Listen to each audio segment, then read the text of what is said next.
Hello, welcome back to the podcast. I recorded a reintroduction podcast episode a few days ago and we uploaded it. Everything was great. And then all of a sudden, the sound cut off at the 11-minute mark. And when something like that happens, I always trust that it's happening for a reason. I don't ever get angry about it. I'm like, I wonder why that had to happen. I just get a little curious with it. And the next day, I was just going to re-record the podcast, but I can't force. This podcast is a creative outlet for me. It was a spot for me to come and be able to speak about things that didn't really fit into my content or, didn't fit into my coaching. And so this podcast was a creative outlet for me. So I can't force the episodes. So when I went to sat down to do it, I realized that I just wasn't in that creative spot and there wasn't good intent behind it. And I was doing it just to redo the episode. So instead, I took the day off. And later that day, I drove to the gym and I thought about it. And I was like, I think that the podcast needs a different name. And maybe that's why I couldn't do the episode because it needed this shift. So, this podcast, when I started it, I called it Tough as a Mother Unfiltered. And my goal was for it to be a place where I could be completely unfiltered. And looking back now, I know it's so funny. I know that we create and we view things from the current lens that we're carrying through life with us. And I was creating it through a lens of, I didn't know this like consciously, but I wasn't being unfiltered in my life. So I was like craving this spot where I could create and say anything that I wanted and be unfiltered because, again, I didn't know it at the time, but I was filtering myself still. And there are a lot of you who followed me for a long time and you're like, girl, if this is you filtered, like, Lord help us. And I do kind of agree with you, but I had the really hard realization that I was filtering myself to be accepted still in places. And I have a pattern of doing this, and it always is like rooted in our fun little traumas that stick with us, right? So I want to kind of get into how the shift came up with me wanting to change the podcast name, what that means to me, and just kind of walk you through the goal and the community that I want to create in this space. Because I don't want this podcast to just be about me, just for me to have that unfiltered outlet. I want this to be a place for unfiltered women, where women come and they learn to take their masks off that the world wants them to have on, where they learn to use their voice and really be in their power. And ultimately, like, I want to have a community of just like loud-mouthed women who don't give a fuck and just, they feel that power inside of them and they are done filtering themselves for the world. They are done self-abandoning and people pleasing because, you guys, there is a massive difference between serving people and people pleasing. And I was thinking about this yesterday while I was at the gym and I was like, serving people is using your God-given talents, your gifts, your purpose, your message for impact for them. But people pleasing requires you to abandon yourself for that person. To please them, you abandon you. And so this community of unfiltered women, let's go. I want you guys to really step into this world and connect with yourself so that you know that purpose, you know that God-given gift that you have to impact people, and you don't go through another day people pleasing while you abandon yourself so that others are happy. Because we're conditioned, especially as women, really hard to people please. It is something that starts so young. And I even remember being at school or being at home, and I had a lot of kids in my family. There are 6 of us. And being at school, you're around so many other people and you're praised so heavily for putting others first. It's constant. Oh, good job. You did that for them. That's amazing. And when you kind of start to show up as yourself and you have those moments where you do choose your voice, or you do step into who you are for just a moment, if there's backlash for that, if somebody makes fun of you or you're told to be quiet every time you use your voice, you start to stop using those things. Like you abandon those parts of you and you really lean into where you're praised, which is for doing things for other people. And we lose parts of ourselves along the way until we end up as these grown women who are so disconnected from ourselves, we don't even realize that we're speaking with our throat and not our chest, and we don't know what our convictions are, and we don't allow ourselves to dream like when we were little. And here I'm like, get the fuck ready to unfilter yourself because we are done with that. So I want to share a little bit about a growth journey that I have been on lately, where I realized that the start of the podcast, it was about me. And that's not necessarily a bad thing. I think it's great to focus on you and to lean into what you need to do. And while I wasn't overly aware of it, I was looking to unfilter myself. And so I created the podcast named Tough as a Mother Unfiltered, which hit. But right now I'm like, it's got to be about community because you guys, I went through a growth journey recently, and I gotta tell you, I stepped out the other side of that unfiltered. That is not something I struggle with anymore. I back shit with my chest now. And so it switched from like this journey for me to this collective space to help you go through the same thing, because great leaders, they have to live something, experience it, go through it, embody it to really be able to help other people through it. And that's something that I know and I love as a coach, especially. I know that I've been given so much what I thought was hardship. Honestly, I was like, God, I get a lot of the hard stuff. And I know that I was just being shaped into a coach who can, pardon me, who can really see and meet people in their pain. So I wasn't really ready to help a community go through this unfiltering of themselves because I was still holding on to pieces of my mask. And to take off those last few pieces of it, I had to do some hard internal looks in the mirror, and there were some truths that came up for me that were extremely uncomfortable. And for me, when I'm going through those times where I'm like, oh man, that's a lot of personal awareness, I can't really talk about the ins and outs of it while I'm in it. I'm too close to it. It's too messy. I don't really understand everything yet. But now I'm sitting in a spot and I'm like, yes, Ashley, of course you had to learn that. And it was hard, and that's okay. You had to. So I want to walk you through a little bit of this growth journey that I've been on. It's been, I mean, looking back now, of course, hindsight's 2020. I realized that this kind of started for me in December of 2024. And we are right now in middle of August of 2025. And there are a few things that happen, a few steps for me. And I want to break them down for you because I know that when you hear this, you're going to be able to look back and be like, oh crap, that is coming up for me too. So the first thing that happens to me when there's a shift coming for me is there's this little inner knowing. I feel like most people would reference this as like a gut feeling.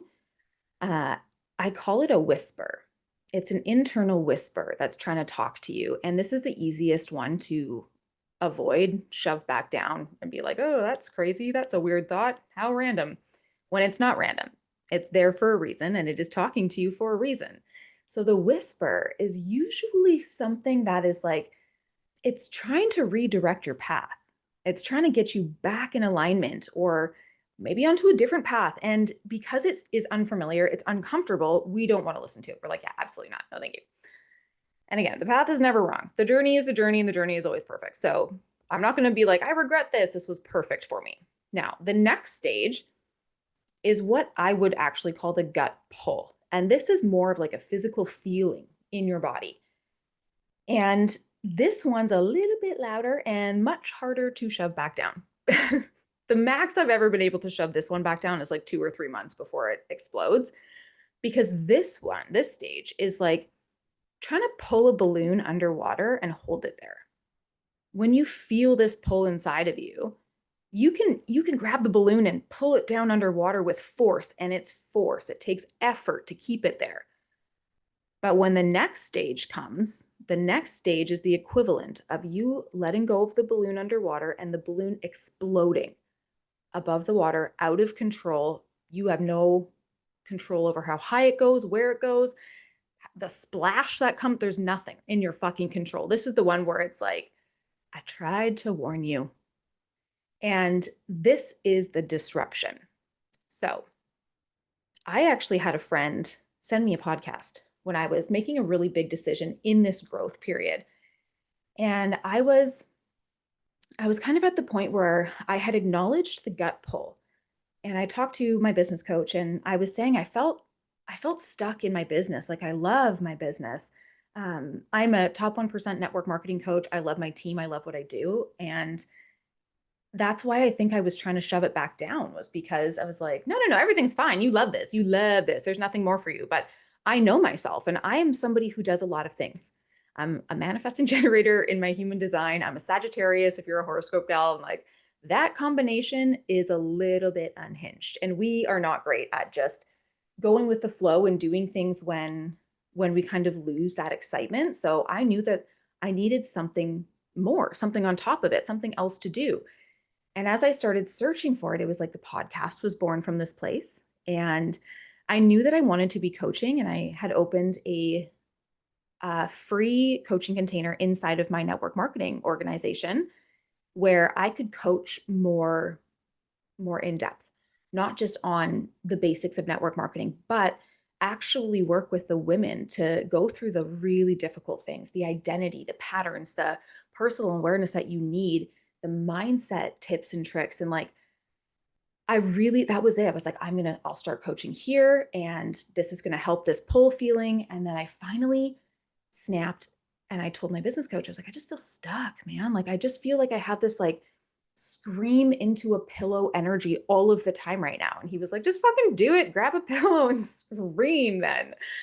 And what ended up happening after this is he offered, and I decided to come and work as a business coach inside of his company, which has been honestly a dream come true. But I was really struggling with this decision. It scared me because I was comfortable as a top 1% network marketing mentor, but this was new waters. This was a new environment. This was a different level.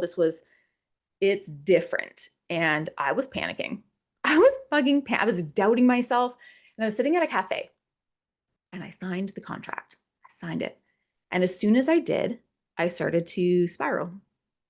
The voice in my head was like, quick question, Ash, who the fuck do you think you are? I don't know about that girl. Like, I think this might be a mistake. You should probably go back and just message him right now and say, actually, just kidding. I take that back. And right as I was thinking this, my girlfriend sends me a podcast that talks about these stages of the inner knowing, essentially. And it's the Powerhouse Women podcast. And it was a good episode. She talked about these stages that they feel different for me. They don't feel like the names, but they're essentially like we have these stages and everyone does. So she called hers, I can't even remember what the first stage was, but there was like the knock was the second stage. So the knock was like the gut pull stage for me. It's the louder one. It's the one that's like it's harder to ignore. If you shove it down, you're going to feel it. And then the last one was called the rhino. And this is the disruption phase for me. So call it what you want. The stages are the same. They feel the same for everybody. And we tend to resist them the same. So I was in that gut pull stage, and I was trying to find the thing that would alleviate some of the tension of what I was wanting. And then you get to the stage of disruption. And this is where like your life starts to explode so wildly. You're like, what the fuck is happening? Life is so hard. Holy shit. I don't know what I'm doing. And now when I get to this stage, I get a little excited because I'm like, something is shifting. There's something happening in my life. And through this disruption phase is where I finally peeled the rest of my mask off, because the disruption was doing its thing. It was literally marching through my life. And I felt so disrupted inside that there was no peace for me. I couldn't feel peace anywhere. And so my first thing that I did was I started to remove myself from places that I didn't need to be, places that I felt overwhelmed, places where I was feeling obligated to be, or like I was more tolerated than valued. And as I did this, it challenged me to my core. And I had to look at some parts of me, some patterns that were coming up that I hadn't realized I was operating in. And it was really difficult. And two things came out of this disruption phase. And one was that I was still needing attention, not attention, I was needing validation and acceptance from people. And that was uncomfortable because I was like, I kind of pride myself on not doing that. And being accepted is belonging is the number one thing that humans desire.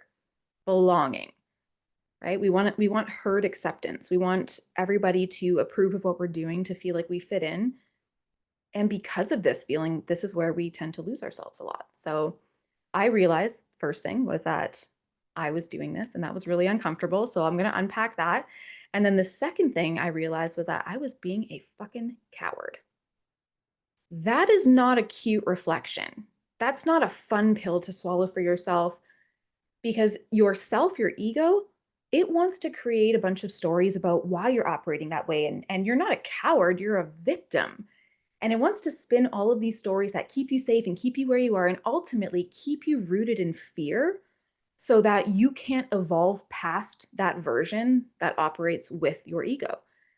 And so, like, groveling for acceptance and being a coward were not fun things that I wanted to look at in myself. So I'm going to unpack the acceptance part because I know this is going to hit for a lot of you listening right now, this feeling of always being a little bit on the outside. And for me, it wasn't great because I kind of thought I had moved through this. When I was bartending, I bartended for about 6 years, just on the weekends when I started network marketing. I was doing both. I was bartending, but bartending was my main money, and that's what I did because I was a single parent, and that was the time that I had to work. And I remember being in that bartending experience and thinking to myself, if I left here, I don't think anybody would ever talk to me again. And having left that job 2 years ago now, that has mostly been true. I still speak to one person from there, and he's amazing. And Devin, if you're listening to this, hey buddy. But essentially that was it. I was like, I don't think anybody would ever speak to me again. And every Friday before my shift, I would go a little bit early and I would take a few minutes for myself. And I would go to the pub across the street. Sometimes I would order some food, I'd have a drink before work, and I would sit at the bar. And during the summer, I would walk up to that pub and the entire like next shift staff would be sitting on the patio outside. And I would walk up and I'm like, holy fuck, that's literally everybody who's about to work the shift. And they had all gotten together and they all decided to go and do this thing. And then I'm walking up and now it's fucking awkward because nobody messages me, and they're like, oh, Ash, like, yeah, you can come and sit. And internally I'm like, yeah, I'm just going to sit at the bar because this feeling of like being pity invited, I fucking hate it. And I also carry this wound of like always, I might be allowed to be there, but I don't ever feel like chosen, like really accepted. And I did have my first two daughters at 20 and 22. So this whole lifelong, like not having close friends, not getting the invites, not being included, it hits deep and it runs deep for me.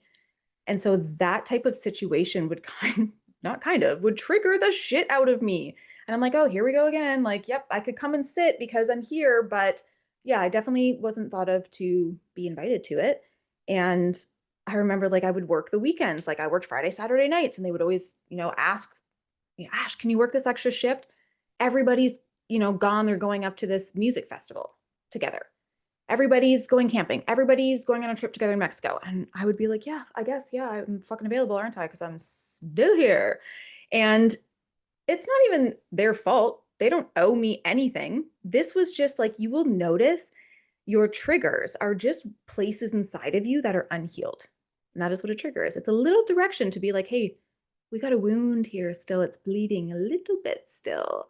And it's wanting you to like look at it and deal with it. But for me at that time, I was just cementing it harder and harder, where I was just the girl who wasn't invited. And that was how it was. And I think the hardest part and why it feels so safe to talk about this here is because nobody expected that from me. I think they all just thought that, like, oh, she's tough as a mother and she's this and she does that and she has lots of friends and it's easy. And that wasn't my experience. And saying the thing out loud that, like, you don't really have close friends doesn't feel good. But I was so consumed in motherhood that people just, they kind of stop inviting because they're like, oh, she has kids, she probably won't be able to come. But it has helped me be very conscious of that. Like, when my friends or sisters or family are pregnant or going through something, I never stop the invites because I'm like, doesn't matter if they can come. It matters if they feel like they belong, like they are included. And the last straw for me in my bartending experience was with that thing where I finally put a boundary up. Boundaries are cool, it turns out. Was there was a couple that worked there that was getting married. And of course, boss comes to me, Ashley, are you available to work this weekend? Everyone's going to their wedding and they're going to be gone. And that was how I found out that even after working with them for 6 years, I was definitely not invited to their wedding. And again, it's their wedding. They don't fucking owe me that. This was life teaching me, stand up, Ashley. Deal with this wound, deal with this trauma that you have inside of you. And even saying the word like trauma around it sounds so crazy because I'm like, Ashley, that's not trauma, but it's like it is to me. Like my nervous system was wired for it. And that was the first time where I was like, actually, you know what? I'm not available. I'm not available to come and do that while everybody else does that. That's it. And that boundary felt really fucking good. And as I evolved, like I quit bartending, haven't done that for the last 2 years. And I, rose up in the industry of network marketing and built this big business. And the biggest part of the business for me was I wanted to build real community. So sometimes our wounds, they help us a lot. It was important to me to have it be a real community, to do the things in person, to make people feel really seen and supported, because that's just kind of what I always lacked in my life. And for the first time ever, I had girlfriends. And like, I have met some of my best, no, all of my best friends in that industry. And it's been such a blessing. But the hard part comes from realizing that even though the situation and the environment was different, it was higher level, it wasn't the same as bartending. So I kind of thought I had completely evolved or like through that. I was like, I don't operate like that anymore. Now I'm here. This is great. And I was not letting myself see the fact that I was doing the same shit in a higher level environment. And I was like, oh, fuck, Ashley. Okay, girl, that's really uncomfortable. So when I went to essentially like draw in for a bit and to really like just sink into a bit of solitude, and I was like, you need to find some peace right now, Ashley. And I always know for me, I'm an introverted person. And I know a lot of you listening to this are like, in what world? Introverted. Introverted in the sense that I get my energy from myself. I can be around people, I can be social, I can public speak, I can do all of those things. But the recharge comes from being alone with myself. And as I was leaving group chats and drawing inward a bit, it challenged me a lot because I was like, didn't realize that I was still caring what people thought. And there wasn't any like ill will, or I wasn't like, fuck you guys, I'm leaving. It was just, I really need to challenge these patterns and I need to go inward for a little bit and I need to start to heal these triggers.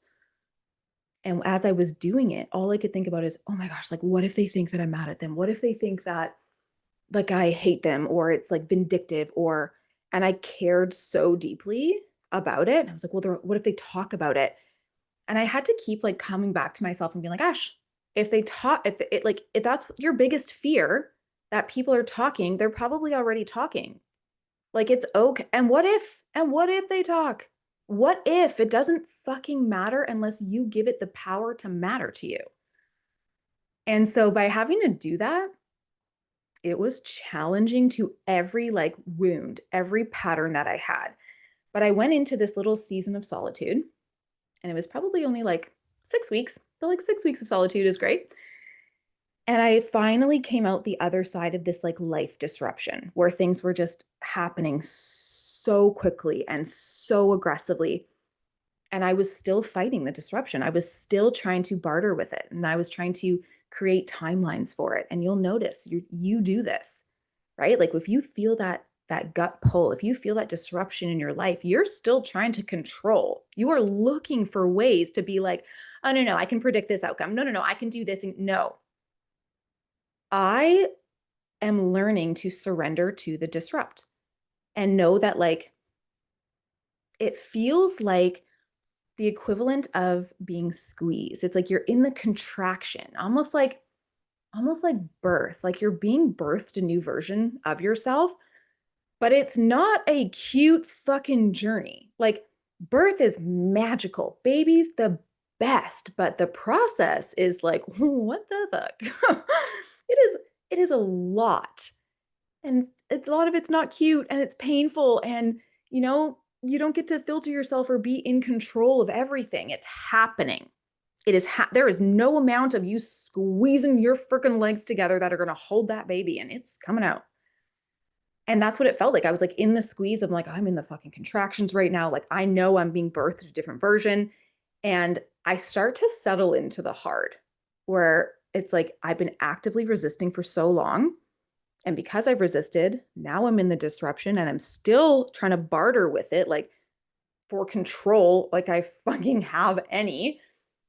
And then you get squeezed out the other side and you're like, oh, okay. Okay.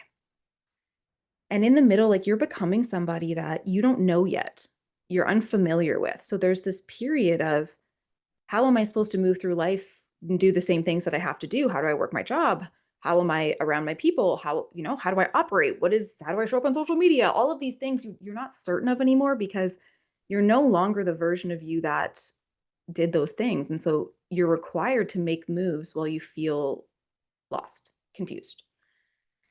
And coming out the other side of the disruption, because I had to realize like I would not have been able to walk through the journey of unfiltering myself if I hadn't had to face those realizations, the realization that I was operating in my old pattern of, I wanted to belong so bad, but if I stepped out, would I belong? Would anybody talk to me? And it's hard to face those things because you have to be willing to accept an answer that you don't want to hear. And luckily for me, I didn't really get that answer, but I still had to go through the test period to do it for myself. And the second thing that I realized, we're going to go into the ashes being a coward, which is uncomfortable, was I was afraid. I was afraid to make the moves that I was being loudly told to make. I was afraid of change and I was trying to do two things at the same capacity where I was just doing one before and I'm going to, I was too afraid to admit to myself that like you're going to have to sit down and you're going to have to start to think about what you want and what you're doing. Change is not comfortable to us because it's unknown and we tend to look at the unknown as like the place where you just go and when you step into there like you're going to go up in flames and you're going to fucking die. But the unknown is also the place of limitless opportunity, limitless potential.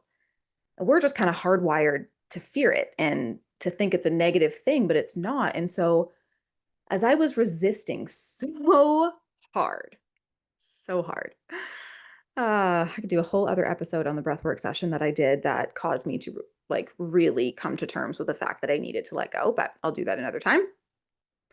I had to look in the mirror and go, Ash, you coach people every day about not being afraid of this and not resisting. And I was like, you're doing the same fucking thing. And you're being a coward.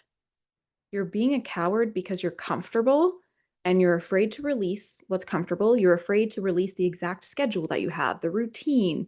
You're afraid to release things and hire things out. Like you're essentially like, you're fucking afraid to shed this identity, to shed this version of you. And I've gone through so many versions, so many shifts.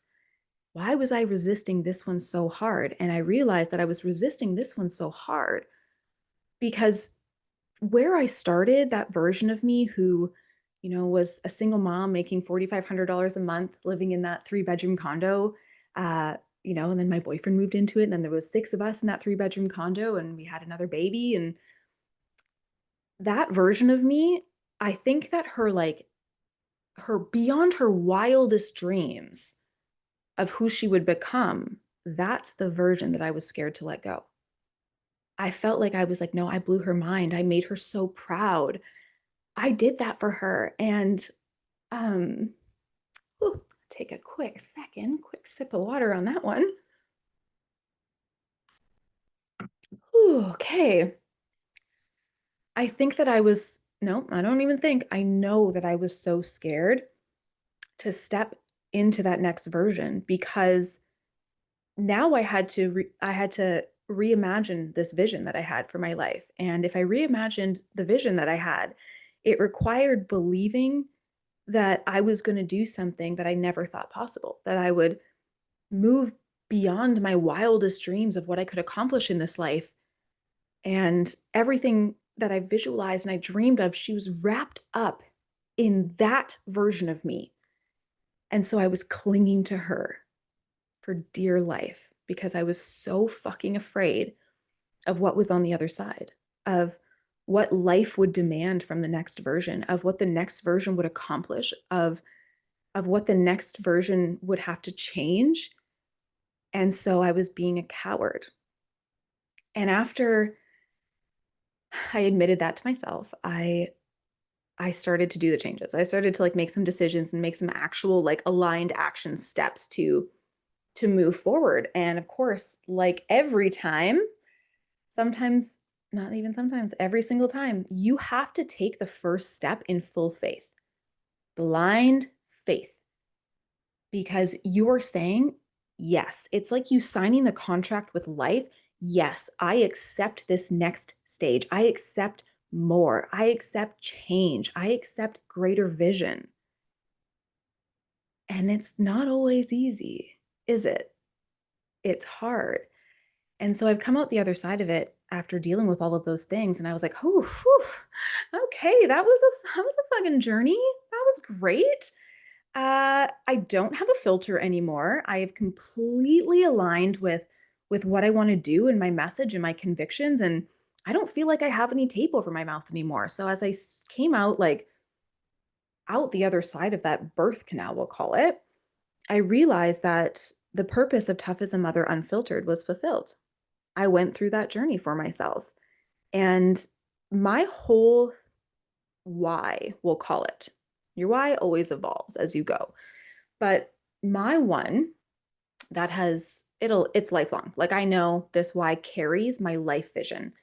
And I always say, I'm like, my why is I want to help women step into their power, step into their power, step into their power. And I didn't actually know what that meant.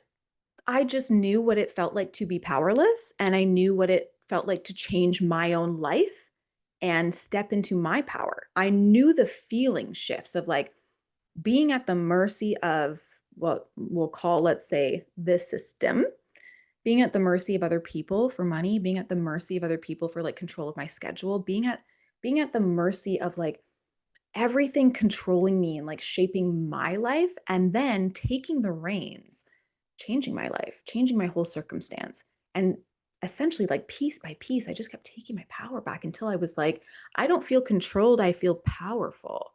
And I want that for all women. I want every woman who has ever felt like she doesn't have her own power, like she doesn't get to make decisions or she doesn't have options. I want to help her figure out that, yes, she fucking does. I want to help her step into her power. But as I've been coaching, the one thing that I have coached the most on lately is being specific, making people feel really seen. And it's the difference between generic labels of whys, and I'll use mine as an example. Generic is I want to help women step into their power. Okay, what does that mean? We need to get so specific so that we can actually create the vision and do like accomplish that and impact in that way. So I took my own advice and I sat down and I got really specific with what stepping into your power means. And ultimately, it brought me back to being unfiltered. It just kept coming back. And I was like, this podcast needs to be a place where women do step into their power, but they do it through becoming unfiltered. And you don't really notice as much when you're filtering yourself. Like you kind of adapt to your environment, to the people around you, the way that you speak, what you kind of allowed to say, how you show up on social media. Maybe you are just showing that highlight reel. And one of the biggest things that people say to me is, I love how authentic you are. And for a long time, I was like, fucking, you know what? Thank you. Because this has been a whole journey for me. I think we all know, I've been through a journey. If you go back and like scroll back in my social media, please don't. But you'll see versions of me like when I opened it and like had a workout page and my voice did not sound the same. Like I used to show up on my social media and I would raise my voice because I was always insecure of the fact that my voice is like it's dry, it's direct, it's a little bit lower. And so I would hop on my stories and I would be like, "Hi you guys, happy Sunday. I just wanted to," and I'm like looking back now, like when I watch those, I'm like, "Girl, I want to crawl out of my skin watching you self-abandon and put on these filters and masks so that, you'll be accepted by people when you could have just shown up as yourself." And so as people continue to say, like, I love how authentic you are. And it was a point of pride for myself. Honestly, I was like, I fucking did that. Like who you see on social media and who you meet in life and who you hear on this podcast, they are the same fucking person. There is not a difference. Like if I walked into you on the sidewalk, you would not get a different version of me than you've met through a screen. And that felt really good to me. And I realized that so many women are struggling with authenticity because they're searching for it. They're searching for like, how do I become authentic? How do I do this? And authenticity isn't a becoming, it is a forgetting. It is a peeling off the pieces that you had to put on and able to be accepted. So it's unlearning all of those protective pieces of armor that you put on over your life and really looking at your identity of who you are today, how you're showing up and going, what parts of me are actually me and what parts did I put on like some identity suit so that, people wouldn't make fun of me. And it doesn't happen all at once. It's kind of like one thing by one thing. You just choose yourself a little bit more and choose yourself again and choose yourself again. And slowly you start to come back to who you actually are. You slowly start to take off your filter for life. And because we are hardwired to want belonging, most people, they won't ever do this. They will just continue to self-abandon because the risk of being talked about or the risk of not being accepted is too great for them. That's too hard. That's a hardship they don't want to walk through. And that's okay. That's their journey. But I know that if you're on this podcast, if you're in this community, you're ready to take off the filter. You're ready to not give a fuck if people don't like the true version of you. You're ready to have convictions and to, feel that purpose and maybe find the purpose. If you're like, I actually don't know what my purpose is. Great. A starting point. Let's get you connected back to yourself. And that starts with actually choosing who you are and stepping away from the people pleasing that causes you to self abandon, learning to speak your convictions with your fucking chest instead of everything you say coming from your throat, and really walking into that fear of being seen, the fear of being seen. Holy fuck, does this hold us back? And the fear of being seen is just the fear of not being loved for who you truly are. And that is so fucking hard because what if we show up and what if we step out there and we unfilter ourselves and we show up as our true authentic self and people don't like it? Then what? Then, my dear, you are forced to love yourself, to be okay with seasons of solitude that are going to bring in the right people for you. Because I have like 3 real life close friends. And I love that. And it feels better, safer, more peaceful than having a room full of people surrounded by me, kind of tolerating me, but talking elsewhere. And, like you have to decide at a certain point, does it matter more that I love myself and I'm, like I feel at peace with myself, or does it matter more that I'm accepted by them and they like me, even if they're not my people? And so, long story short, wanted to walk you through the journey, the growth journey that spit me out the other side and learning to trust the signs and really listen. Like when you start to listen, you'll see things are happening. Like even something as simple as like, oh, fuck, the sound cut out randomly. That has never happened before. Instead of being resistant and just re-recording it and forcing it, I was like, okay, that was a reason. There was a reason. I'm just going to press pause on that. So if you feel you're in one of those stages, maybe it's the whisper right now and you're shoving it down. Maybe it's the pull and you're forcing that balloon underwater. Or maybe you are in the disruption right now where life is screaming at you and almost like forcing your hand to realign on a different path. I just, I want you to have this be your first step into being authentic, into choosing you. The first thing is you're going to trust yourself. Trust. If you're in the disruption, just, I know it's hard. I know it's a squeeze. I know that. I see you there and I know it. But you need to trust that there's a purpose behind this. It's not happening to you. It is always happening for you. And man alive, I would have punched myself in the throat. I think if I had said that even last week, I would have been like, oh, it's happening by me. But it is. It is always happening for you. And you don't get the, perspective until you're through it, which is such as life, learning to trust and not have control. We need that faith over fear.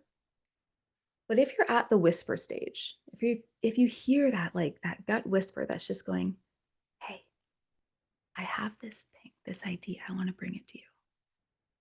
I want you to just sit down and just sit with it. Give yourself 5 minutes of stillness today and just be like, "Okay, I'm here. I'm listening. I'm listening to you." And if you're in the pull, same thing. Stop forcing it under. Right? Don't be me. I forced that shit down for like 3 months. I was like, no, no, no, no, no to you. And then it obviously came exploding up over the water. And if you're in the disruption phase, I want you to sit back and just have some trust and be like, I know this is hard, but this is good. I know something is coming. And I just want to welcome you into this community because this community, this clarity I have around it of what we're going to do here. Oh man, I am excited. So, with that, I guess I want to thank you for being here for the relaunch and the rename of the Unfiltered Women podcast. I'm so happy that you're here. I hope you're ready to take off that mask, to rip off the tape over your mouth, and, you know, become a loud-mouthed woman in this world because goddamn, do we need more of them. Thank you so much for tuning in. You can always send me a message and connect with me on Instagram at tough as a mother, all one word. I am starting a email list for just this podcast community where I can help support you with resources and give you the tools to walk through some of those hard shifts that feel really, really confusing, when everyone's telling you like, oh, just change your mindset, just regulate your nervous system. And you're like, fucking how? I got you. Okay. I got you. We're going to walk through these stages together. So I will, once a week, twice a week at least, I will have something in my story where you're able to drop your email and join this community where we can connect on a deeper level. And you guys will get episodes first always. And yeah, we will see you next week. Thanks for joining in again.